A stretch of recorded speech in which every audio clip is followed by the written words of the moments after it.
Swastiastu. Namo Buddhaya. Namo Buddhaya. Salam kebajikan. Salam kebajikan. Kalinane latang sampai tahu. Selamat sore untuk kita semua. Sore. Yang terhormat Direktur Utama Badan Pelaksana Otorita Labuan Bajo Flores, Ibu Luciana Fatima. Yang terhormat Direktur Destinasi Pariwisata Badan Pelaksana Otorita Labuan Bajo Flores, Bapak Konstan Ferdinandus. Yang terhormat Direktur Pemasaran Badan Pelaksana Otorita Labuan Bajo Flores, Ibu Raisya Nilo Prabowo. Yang terhormat Direktur Industri dan Kelembagaan Badan Pelaksana Otorita Labuan Bajo Flores, Ibu Nesya Amelia. Yang terhormat Kepala Divisi Komunikasi Publik Badan Pelaksana Otorita Labuan Bajo Flores, Ibu Cecilia Rizmana. Yang terhormat rekan-rekan media yang sempat hadir dalam acara Ngobam pada sore hari ini. Dan tentunya teman-teman kita yang sudah dari tadi bergabung di live Facebook dan Instagram BPOLBM. Sekali lagi selamat sore dan salam sejahtera untuk kita semua.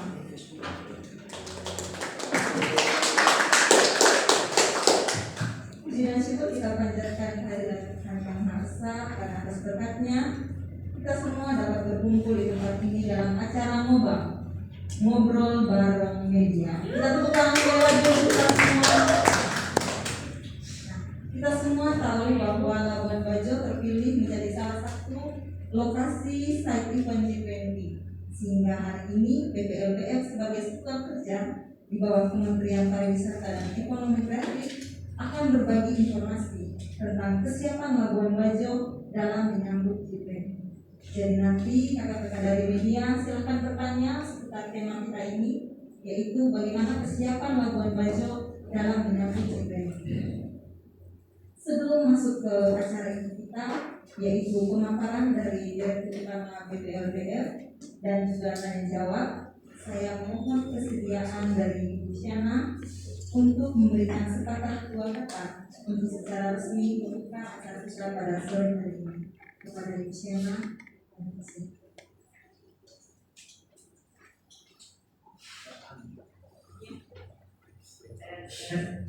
Oke, ya. Baik, terima kasih. Assalamualaikum warahmatullahi wabarakatuh. Shalom. Om Swastiastu. Namo Buddhaya. Salam kebajikan. Baik, terima kasih teman-teman media, selamat datang pada hari ini di kantor kami Badan Pelaksana Otorita Labuan Bajo Flores. Ini kali kedua ya kita melakukan pertemuan dengan teman-teman media. Dan di sini kami sudah hadir full juga. Kebetulan Pak Nyoman Aceh berhalangan untuk hadir, Kang Tuhan Nekma, ada Ibu Raisa, ada Pak Konstan, Ibu Nesya, ada Nadia di sini dan tim yang lainnya. Jadi tentunya ngobrol bareng media menjadi agenda kita rutin setiap bulannya. Untuk selalu mengupdate informasi apa saja yang terbaru tentang destinasi prioritas Labuan Bajo Flores. Khusus untuk yang hari ini kita akan sedikit menekankan tentang kesiapan Labuan Bajo untuk G20 dan harapannya nanti kita bersama teman-teman media bisa bersama-sama juga menyuarakan kepada publik serta mendorong lebih banyak lagi partisipasi aktif dari masyarakat mengambil peran dalam kegiatan G20 nanti di Labuan Bajo. Mungkin nanti paparannya ini dibuka dulu ya paparan atau gimana? Nanti di moderator ini. Oh iya, oke. Baik, jadi karena ini hanya melaksanakan mungkin sedikit update juga. Jadi kita saat ini sedang berada di tahun ke ya untuk penyiapan Labuan Bajo Flores, dan memang kita punya kira-kira 2 tahun lagi untuk memastikan Labuan Bajo itu siap untuk lepas landas. Jadi 2024 diharapkan seluruh pembangunan yang ada di Labuan Bajo itu sudah selesai, kemudian kita sudah siap untuk kick off Labuan Bajo, siap untuk tinggal landas menjadi destinasi lepas dunia. Nah, tentunya dengan waktu yang cukup singkat ini, maka kita akan berkomunikasi intens dengan teman-teman juga sehingga dari semua ini bisa berpartisipasi dengan aktif, kemudian juga lebih cair lagi, kolaborasinya lebih solid lagi, dan komunikasinya lebih lancar lagi. Kemudian jadi langsung pengen pakar misalnya. Oke, ini deh kalau gitu kita buka dulu acaranya, jadi kita langsung mulai ke acara utama. Semoga teman-teman semua menikmati. Silakan tanya sebanyak-banyaknya. Kalau kami tahu jawabannya, kami jawab. Kalau kami nggak tahu, nanti kami cari tahu, nanti kita akan usulkan jawabannya. Pada prinsipnya ini adalah forum untuk kita saling menginformasikan perkembangan terbaru. Itu aja, dengan mengucapkan Bismillahirrahmanirrahim, saya buka ngobrol bareng media pada hari ini tanggal 10 Februari 2022. Bismillahirrahmanirrahim.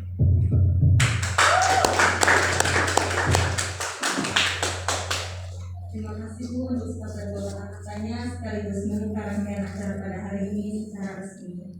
Untuk acara berikut yaitu acara inti kita, paparan dan juga diskusi akan dipandu oleh Ibu Sisilia Lintrajana selaku Kepala Divisi Komunikasi Publik. Kepada Ibu Sisilia, waktu dan tempat kami. Siap.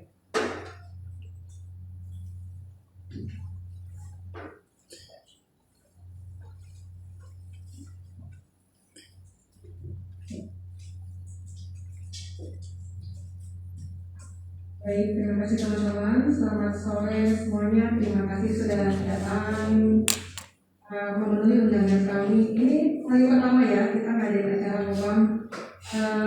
Acara ini kita laksanakan sekaligus menjawab harapan teman-teman di tahun lalu pada saat kita mengadakan media gathering. Supaya kita bisa lebih sering-sering ngobrol sama teman-teman media, sehingga teman-teman media juga makin sering terupdate dan terinformasikan tentang apa saja yang dilaksanakan oleh BPO untuk bisa mendukung, mensupport, mengorkestrasikan seluruh progres pembangunan pariwisata yang ada di Labuan Bajo dan Daratan Flores. Nah, kebetulan karena ini awal tahun dan tahun ini juga tahun 2022 ini sebenarnya kayak semacam puncak dari perhelatan G20 yang akan dilaksanakan di berbagai side event, salah satunya Labuan Bajo ya. Labuan Bajo ini satu dari 19 side event, lokasi side event G20 di Indonesia. Nah, karena itulah sekarang sore ini kita bersama-sama mendengarkan apa saja yang sudah dilaksanakan oleh BPO melalui paparan yang akan disampaikan oleh Ibu Shana Katina selaku Direktur Utama BPO LMPF. Terima kasih Bu, pada Ibu Shana waktu dan kesempatan kami berikan. Terima kasih kembali lagi ke saya.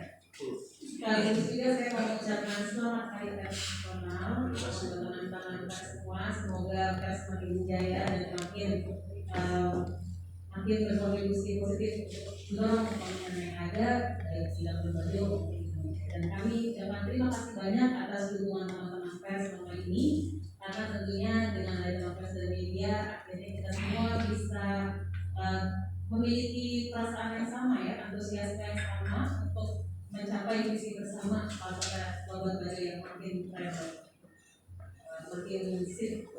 Oke, langsung aja kita akan share sedikit tentang apa progres yang kali ini kita lakukan. Next. Oke. Next lagi, yang pertama adalah kita akan menyampaikan tentang outlook 2022. Di sini terlalu kecil kalau tahu, mudah-mudahan teman-teman juga bisa melihat, dan kita juga bisa share sebenarnya yang bagian. Prinsipnya adalah kita melakukan penataan desa Labuan Bajo dengan 9 pilar, yaitu pilar pertama 3A, amenitas, atraksi, dan aksesibilitas. Yang ketiga berikutnya adalah branding, advertising, dan selling, serta yang terakhir adalah SDM, masyarakat, dan industri. Secara umum untuk amenitas hingga hari ini terdapat 35 unit hotel, 89 unit hunian sewa, 8 unit hostel, dan 699 kamar dengan bintang 4 dan 5 untuk yang sertifikat CHSE. Untuk sertifikasi CHSE sendiri sudah ada 11 hotel, 2 homestay, 15 restoran, 12 transportasi wisata, dan 18 hiburan tirta. Jadi total 63 hanya untuk Manggarai Barat dari 90 usaha yang diregistrasi. Kemudian rekan-rekan semua juga sudah melihat sendiri bagaimana penata KSPN Labuan Bajo oleh teman-teman dari DPR, dan ini sudah selesai 100% dan sekarang sedang masa pemeliharaan dan juga nanti akan transisi sebelum nanti dialih untuk pengelolaan berikutnya. Dan di sini juga ditargetkan adalah mulai bisa dimanfaatkan untuk kawasan-kawasan pariwisata yang baru, mulai dari kawasan Panemori sebagai masuk dan perpresnya untuk pembangunan sejarah di sana, kemudian ada kawasan otorita dan BUMN juga. Lalu kita punya destinasi wisata yang kita petakan 11 kabupaten, ada 35 destinasi wisata yang meliputi Flores, Tebata, Alor, dan Bumi. Kemudian ada 30 destinasi tematik yang tetap akan menjadi koridor pengembangan ekosistem desa wisata dan travel pattern wisata di Labuan Bajo. Untuk aksesibilitas, update-nya adalah untuk Bandara Komodo sudah bisa kita lihat juga pembangunannya yang ditargetkan Maret akan selesai. Terminal yang baru ini dan akan bisa dialihfungsikan menjadi bandara internasional apabila dibutuhkan pada saat kegiatan G20. Kemudian untuk terminal multi-purpose Lambu juga sudah berjalan dan pelabuhan pariwisata di Labuan Bajo yang di tengah ini semua kapal barang juga sudah mulai dipindahkan ke White Lambu. Jadi nanti pelabuhan Labuan Bajo hanya untuk pelabuhan pariwisata. Kemudian ini yang PR kita belum selesai adalah untuk mengaktifasi shuttle bus listrik. Kalau untuk SPKD sudah ada di Kampung Ujung. Jadi harapannya nanti kita bisa punya shuttle bus dari listrik yang bisa menghubungkan antar titik destinasi atau atraksi yang ada di Kota Labuan Bajo. Untuk branding masih membawa inisiatif Labuan Bajo, di Labuan Bajo, dan tahun ini secara khusus kita ditugaskan untuk meningkatkan lebih banyak lagi event dan festival di Labuan Bajo. Jadi yang dalam pembicaraan terdekat adalah rencana HUT Manggarai Barat, yaitu Pemkab Manggarai Barat yang berproses. Kemudian nanti juga ada Singing Island, Riders Festival, dan juga kita memiliki kegiatan idea tahun ini yang khususnya adalah untuk menyiapkan teman-teman lokal yang ingin berprofesi memiliki event organizer. Jadi kita melihat bahwa perlu sekali ada ekosistem event organizer di Labuan Bajo yang kedepannya bisa menjalankan kegiatan-kegiatan event dan festival baik secara mandiri maupun mensupport kegiatan pemerintah. Jadi ini akan dilaksanakan pada bulan Maret untuk pemerintah. Kemudian selain itu juga masih kita lakukan, kita membuat katalog produk untuk produk yang ada di Tama, dan katalog ini akan kita upgrade menjadi katalog vendor. Jadi kalau sebelumnya hanya bentuk katalog masing-masing, kita akan punya katalog vendor. Ya, katalog vendor ini bisa digunakan oleh kami sendiri untuk pengadaan barang dan jasa yang ada di dalam SPBLTF. Kemudian juga bisa digunakan teman-teman hotel, kapal, restoran, maupun juga teman-teman instansi kementerian yang lain yang membutuhkan produk lokal, sehingga kita bisa meningkatkan jumlah produk lokal yang dimanfaatkan di Labuan Bajo. Kemudian untuk penjualan sendiri, tentunya kabarnya adalah untuk Labuan Bajo sebenarnya angka pemulihan kunjungan cukup tinggi ya. Tahun lalu sendiri itu target kunjungan wisatawan Nusantara yang hanya 70.000 terlampaui karena kita kunjungan itu 81.000 sekian sampai di akhir tahun. Jadi diperkirakan juga pada awal tahun ini kalau tidak ada kasus Omikron tidak terlalu tinggi, maka juga saya pikir akan cukup baik ya trennya kunjungan wisatawan ke Labuan Bajo. Kemudian berikutnya untuk SDM-nya masih dengan program Human Capital, di mana kita akan melanjutkan capacity building untuk SDM yang sudah ada dengan program vokasi maupun program formal, beasiswa untuk teman-teman desa wisata, dan juga bagaimana kita melibatkan kapitalis untuk mengisi ITMP yang akan selesai pada bulan Juli 2020. Kemudian kami juga sudah bersama dengan Pusat Pramuka untuk bagaimana fokus teman-teman cepat lebih ke penyiapan SDM dan juga mengoptimalkan grassroots untuk memiliki kesiapan menjadi masyarakat sadar wisata. Selain itu untuk bagian masyarakat tidak hanya BUMDes yang kita dorong juga 9 BUMDes ataupun operasi yang bekerjasama dengan kami dan akan kita kembali. Kemudian untuk industri concernnya adalah bagaimana selain dari produk ekspres juga produk pariwisata baru akan kita perkenalkan. Jadi produk wisata tematik yang belum pernah ada sebelumnya akan coba kita kembangkan dan kita uji coba sehingga pasar bisa mengenal bahwa Labuan Bajo itu tidak hanya penduduk, tidak hanya Padang, tidak hanya Puncak, dan tidak hanya Taman Nasional Bogor. Jadi itu misi untuk kita uji.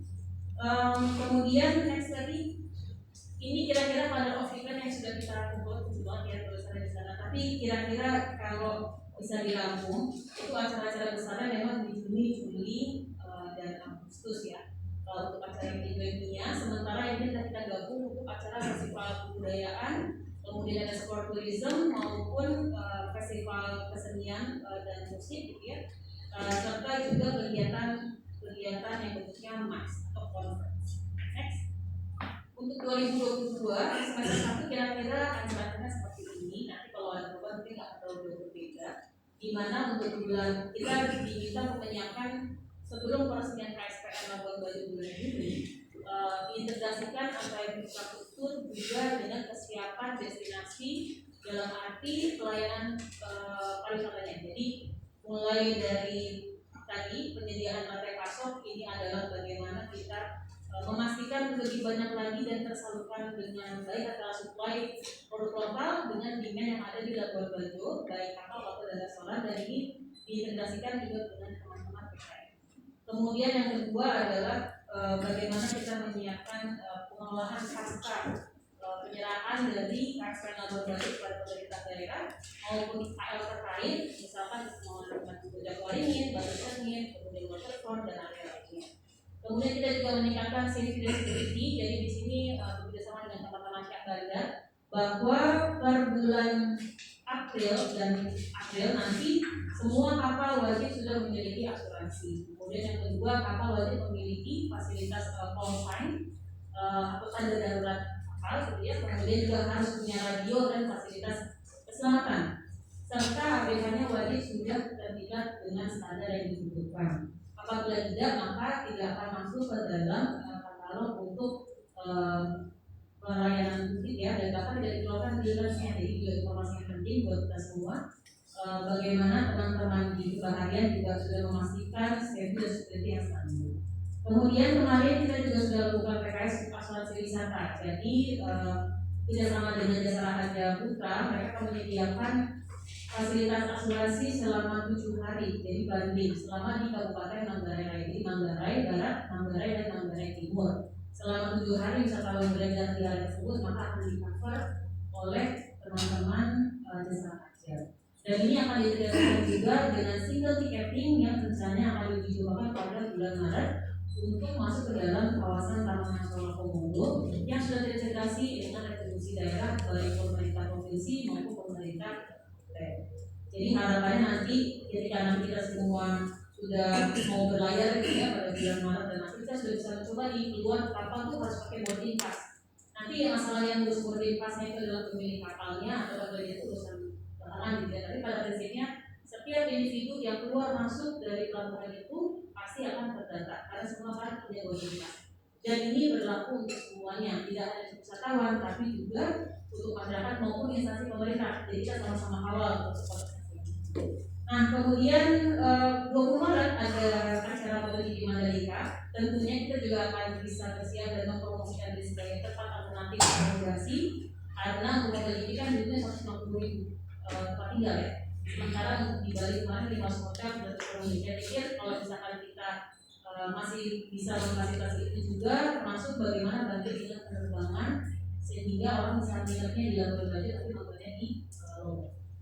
Kemudian pada bulan April akan melalui coba G20 terus sampai bulan Juni. Jadi kira-kira bulan Juni ini kita akan sebagai gong semester pertama yang akan menjadi awalnya Labuan Bajo ini yang sudah kita nanti sekian 3 tahun terakhir kan ya, dari 2019 dan 3 tahun pembangunan fasilitas baik dari daerah pusat, pemerintah daerah maupun stakeholder yang lain untuk dipertontonkan dan diwujudkan pada bulan Juni. Next. Secara spesifik sekarang kita bahas tentang G20. Apa sih manfaatnya G20 untuk Labuan Bajo? Jadi presidensi G20 ini merupakan momen di mana Indonesia memperjuangkan kepentingan negara berkembang di antara negara-negara maju beserta anggota G20. Jadi isunya ini seputar produktivitas, kemudian resiliensi dan keberlanjutan, pengembangan kemitraan, serta bagaimana menciptakan lingkungan kondusif bagi pergerakan berkelanjutan musik dan hijau melalui ekonomi digital, pemberdayaan perempuan dan pemberdayaan wanita. Benefitnya apa? Jadi studi menyampaikan bahwa kalau ada acara MICE atau conference internasional atau jenisnya, maka dia itu kontribusinya 7 kali lebih besar daripada turis biasa. Jadi kalau misalkan kita hitung gitu ya, asumsinya spendingnya adalah $2.000 per pax dengan adanya 10 10 event yang akan dilakukan baru secara hybrid, anggaplah minimal 800 pax datang ke sini gitu ya, maka akan ada benefit sampai 3 juta US$. Ini baru minimal direct impact ya, belum nanti kalau dia akan traveling lagi dan segala macam. Jadi kita melihat ini sebagai peluang buat Labuan Bajo, dan momen buat Labuan Bajo tentunya mendapatkan exposure internasional minimal disebut di media-media internasional, jadi orang kepo apa sih Labuan Bajo. Oke, berikutnya next. Di Labuan Bajo sendiri untuk slide meetingnya ini ada 10. Jadi mulai dari bulan Mei 2022 ada tourism working group dengan Parekraf. Kemudian tanggal 27 Juni 2022 ada second seminar Environment and Climate Sustainability dari KHP. Kemudian 28 sampai 29 Juni ada second Environment and Climate Sustainability juga dari KHP. 20 Juli 2022 ada third Digital Economy Task Force dari Kominfo, Kemendak, BSSM, BPPT dan BPS. Kemudian 21 sampai 22 Juli ada third Digital Economy Task Force juga dari Kominfo, Kemendak, BSSM dan BPPT dan BPS. Lalu yang keenam ada tanggal 19 sampai 20 September itu ada third Trade Investment and Tourism Industry Working Group Meeting dari Kemendak dan BKPM. Kemudian ada rapat yang sama juga tapi tanggal 21 sampai 23 September. Lalu 21 September ada seminar Finance Track dari Kementerian dan Bank Indonesia. 22 sampai 23 September ada International Financial Architecture dari Kementerian dan Bank Indonesia. Serta yang terakhir Tourism Ministerial Meeting, tapi bukan meeting yang lebih ke spesifiknya mereka dari Kemenparekraf di bulan Oktober 2022. Nah ini nanti yang rencananya akan kita bawa untuk mencoba fasilitas baru termasuk fasilitas di Buaya ya semuanya. Next, nah apa yang kita coba tawarkan di Labuan Bajo tentunya experience meeting yang berbeda dibandingkan tempat lain. Utamanya adalah bagaimana mengedepankan apa istilahnya ya keajaibannya Labuan Bajo selain komodo tentunya dan maupun kebudayaan yang luar biasa. Next. Ini yang akan kita uji cobakan nanti untuk arrival simulation dari pesawat. Jadi di sini ketika wisatawan datang, ini sebenarnya sama dengan pocket book yang kita gunakan di MotoGP Mandalika ya. Tapi kita akan share nanti bagaimana nanti wisatawan datang, kemudian mengecekkan suhu badan, dokumen, kemudian handling oleh teman-teman security dari bandara. Lalu nanti kalau misalkan tesnya negatif, dia bisa dan transfer ke hotel karantina. Kalau positif dia bisa langsung dipindahkan ke hotel untuk isolasi mandiri maupun ke rumah sakit. Jadi di sini semua fasilitas untuk PCR akan dibentuk semacam travel bubble untuk memudahkan wisatawan aman untuk menggunakan wisatawan tidak berinteraksi sebelum dipastikan dia aman untuk masuk ke Labuan Bajo. Next. Nah, kemudian untuk user package yang kita tawarkan ke teman-teman di peserta G20 maupun wisatawan yang akan datang pada saat tersebut ada 2.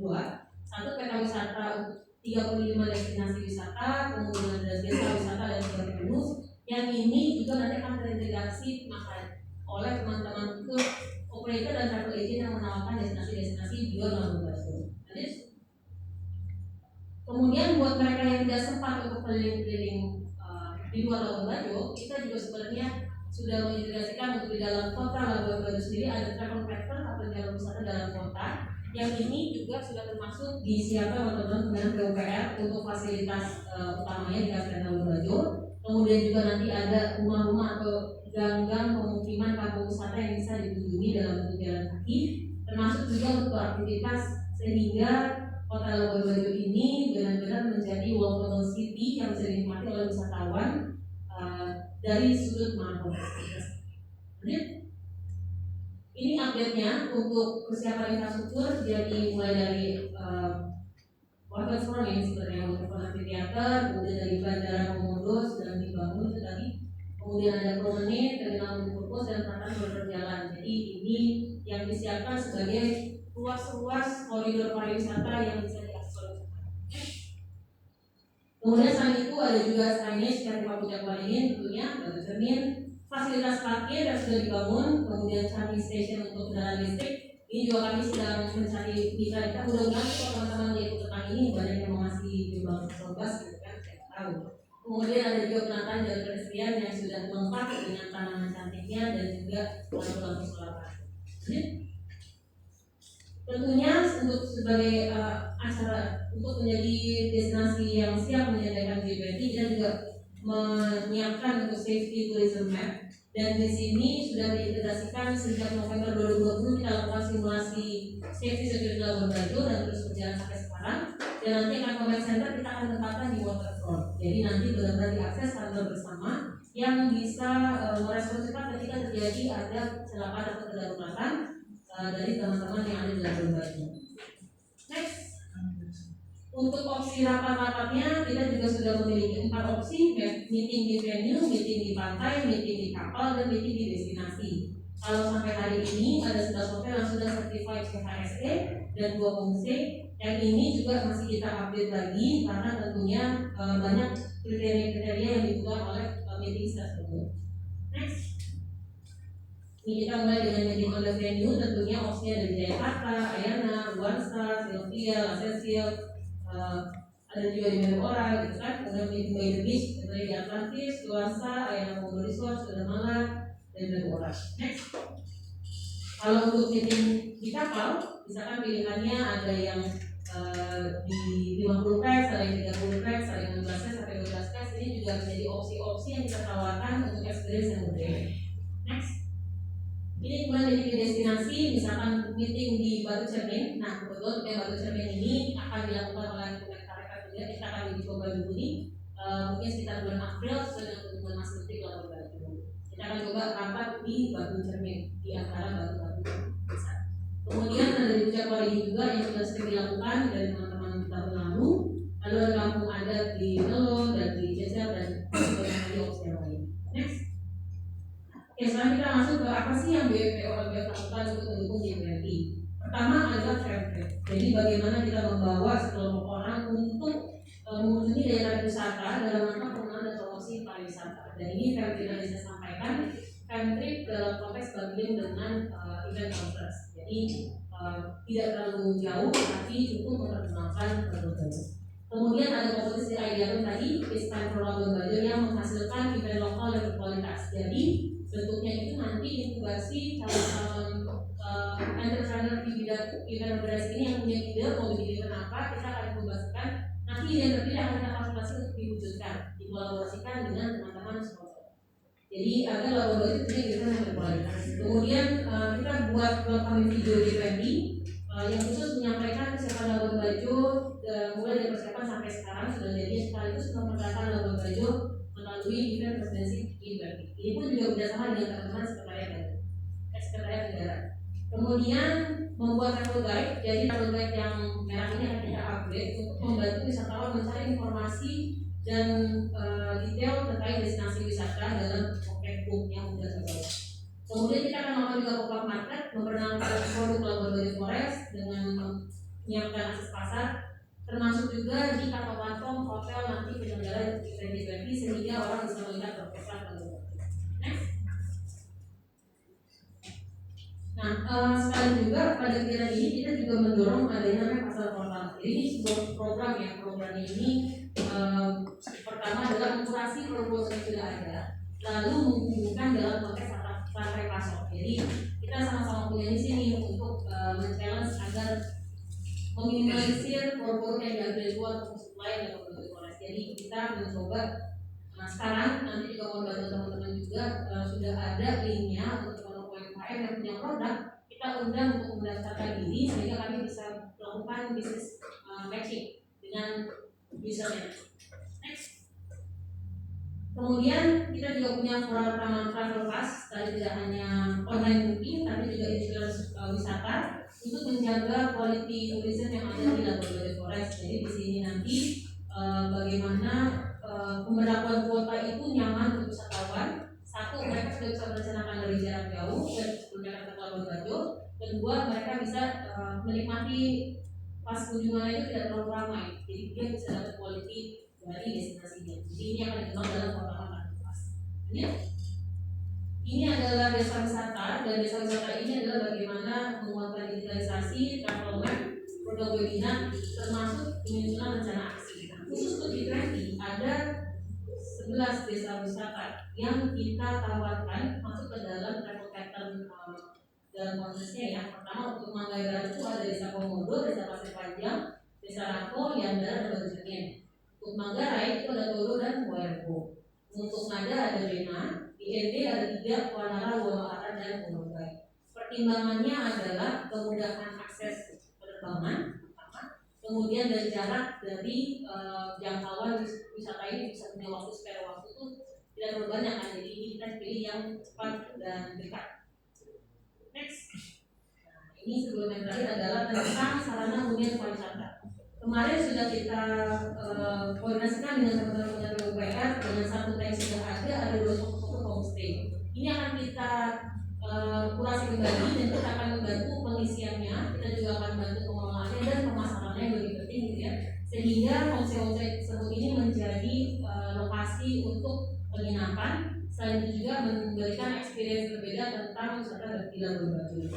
Jadi ini juga adalah salah satu kita untuk memastikan bahwa masyarakat bisa ikut berpartisipasi langsung dalam kegiatan perhelatan G20 karena bisa berrelasi dengan wisatawan langsung tentunya. Dan juga tidak hanya homestay, ada workshop juga, ada toko, ada tempat kuliner dan jasa lain. Jadi ini semua sudah disusun oleh teman-teman PUPR dan kita akan memperkuat sehingga produk yang dihasilkan berkualitas.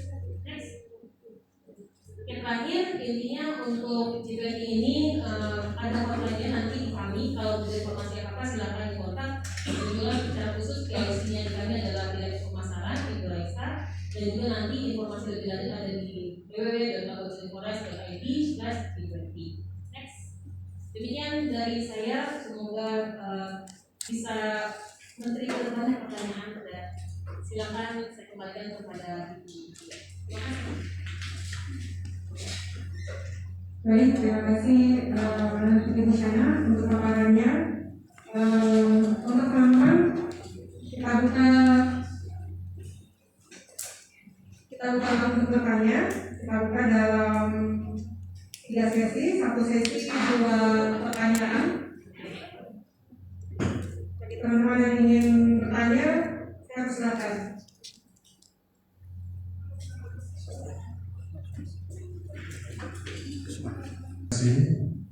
Perkenalkan, selamat sore bagi kita semua. Luar biasa di sore hari ini kita bertemu dan ini adalah pertemuan pertama di tahun 2022. Bangga sekali pada teman-teman semua dan sore hari ini informasi yang disampaikan oleh Ibu Dirut tadi sangat komprehensif sekali. Karena ini berbicara tentang pariwisata, saya dari pembicara podcast begitu, di mana ini sesungguhnya adalah milik masyarakat Manggarai Barat khususnya untuk mewartakan begitu, mempublikasikan perkembangan khususnya industri pariwisata di Manggarai Barat. Dari pemaparannya Ibu Dirut tadi sangat menarik bagaimana G20 ini adalah pemulihan ekonomi dari impact pandemi yang hampir 2 tahun lebih sekarang. Nah, pertanyaan saya, siapa yang terlibat dalam kegiatan event internasional ini yang akan diadakan di Labuan Bajo salah satu lokasinya? Karena bagaimanapun kalau kita lihat selama ini, yaitu pandemi ini sudah menghantam kita, jadi ya dengan adanya event ini tentu kita sangat welcome, tapi kita juga ingin mengetahui kira-kira siapa yang berperan dalam menjalankan kegiatan itu. Terima kasih.